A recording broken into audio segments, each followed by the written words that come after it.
Hey everyone, thanks for tuning in. Welcome to the channel and to another Dinkum video. Today I'm going to show you some of the best ways that I have found to make money in Dinkum and show you some things you may want to keep in mind when trying to grow that Dink account. If you do end up enjoying this video, be sure to dink the like and subscribe buttons. It truly helps me out a ton. Let's get into it. When you first start out and you get settled, before you get any licenses, you mainly only have access to a net which allows you to catch bugs. So I ran around catching bugs just to see how long it would take me to make some decent money and to see if it was really worth investing my time.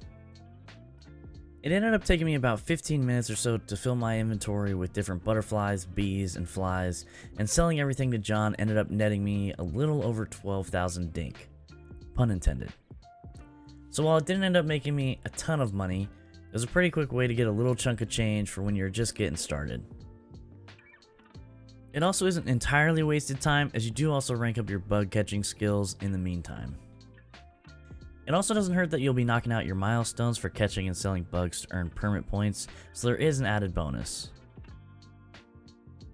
Once you get enough permit points to unlock the fishing license, catching and selling fish is also a decent way to make some money. While it took me 15 minutes or so to fill my inventory with bugs, it took me roughly double that to fill my inventory with fish. As you can see, they aren't as quick to catch, nor is it even guaranteed that you will catch them. Now I just caught a bunch of standard fish that are just on the shore and in the rivers, so just like the bugs, these weren't anything special. Eventually you can also go out on a rowboat or a jet ski and do some deeper sea fishing, which will end up making you more money as the fish are less common. And again, you'll be leveling up your fishing skill while you catch fish as well, earning you some more permanent points along the way.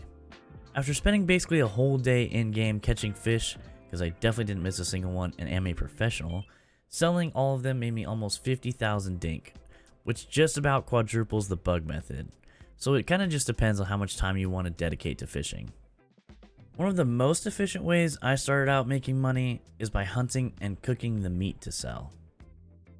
Now, like any food item in the game, you can just sell it uncooked, but taking the extra step and time to cook the food actually gives you a 50% increase when you do end up going to sell it.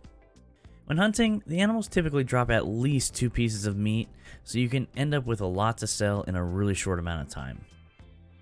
Now the meat does stack, so I wasn't exactly able to fill my entire inventory. I just gave myself about 15 minutes to hunt and gather as much meat as I could to be able to give it a fair comparison to catching bugs and fish. Once the 15 minutes of hunting was up, I headed back to camp to cook up all the meat I had just gathered and ended up with 58 pieces of cooked regular meat, 20 giant cooked drumsticks, and 3 pieces of cooked croco meat. Selling all of this cooked meat just after 15 minutes got me over 80,000 dink, which makes it a much more efficient way of making money than catching bugs or even fish once you earn enough permit points to unlock the hunting license. This was my preferred way of making dink for a while. Now the best way I have found to make the most money in the shortest amount of time is through metal detecting. Now just like the previous methods, you will have to unlock the license to be able to purchase the metal detector. Now most of the time you'll find these barrels that will be buried and you will hit them with your pickaxe to break them open, as they contain typically around 3 items. And you might even find one of these recycle bins that can have up to 5. On even more rare occasions, you can get lucky and find these big chunks of amber that you will take back to town and have John weigh them, which could end up getting you a decent chunk of money. I think the most I've gotten so far was between 25 and 40,000, but I've only found a few. Now in this barrel, you will notice I got 2 items on the sidebar, one called Shiny Disc and the other called Old Key.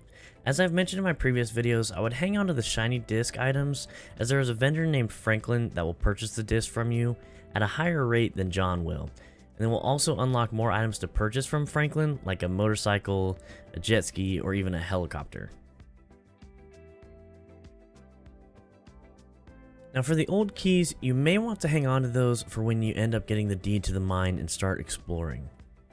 When you are exploring the mine, you will find locked doors and you will need 2 keys to enter the rooms where the treasure chests are, as there are 2 doors for each treasure room. Since there are items I believe you can only find down in the treasure rooms of the mine, the keys may be worth hanging on to.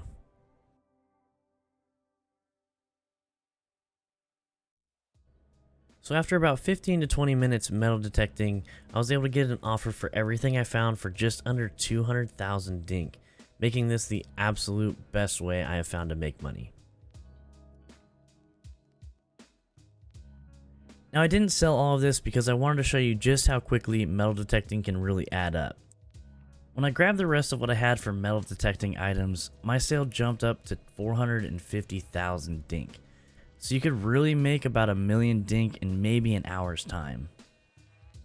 Sometimes spending just a little more time metal detecting, you can really double, triple, or even quadruple your profits in little to no time.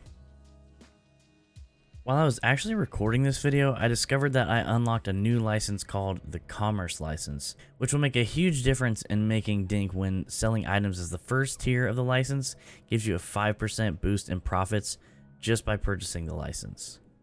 Right after I purchased the Commerce License, I noticed that the next tier will give us a 10% boost when selling items. And then the final tier that I've seen is actually a 15% boost when selling any items. As you can see, getting that 10% boost brought our metal detecting up to 540,000 dink. So in a half hour's time, we were able to come up with over 500,000 dink. Obviously getting the boost takes some time in the game and working up to unlocking that license, but the potential for money while selling metal detected items is huge. Now while you won't get rich doing this, another way to make some quick easy money is by utilizing the Bulletin Board. Once you have the Bulletin Board set up, residents will post their requests here and can offer you a variety of items in exchange for completing them. A lot of the time, the reward is a decent amount of dink. Other times the reward might be something like clothing or materials that you need to craft something.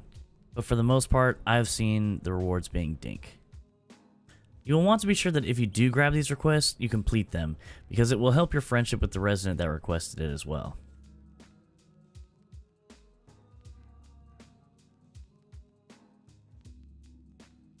Lastly, once your island has 5 residents and it is recognized as an official settlement, you will unlock the deed to the bank. Once the bank is all built and accessible, it would be a good idea to deposit a lot of your money there, as it will gain interest over time. Now this alone won't get you rich in Dinkum by any means, but it doesn't hurt to have a little passive income through the bank while each day goes by in game. Well, that is going to do it for my money making tips for Dinkum. If you did enjoy the video, be sure to dink the like button to push it out to others. Subscribe if you would like to see some more Dinkum videos or streams. We are on our way to 4,000 subscribers and it all helps me out a ton. Tell your friends about the video, share it, let me know in the comments if you have any money making tips of your own, or leave your favorite emoji. I will see you in the next one. Thanks for chilling. Peace!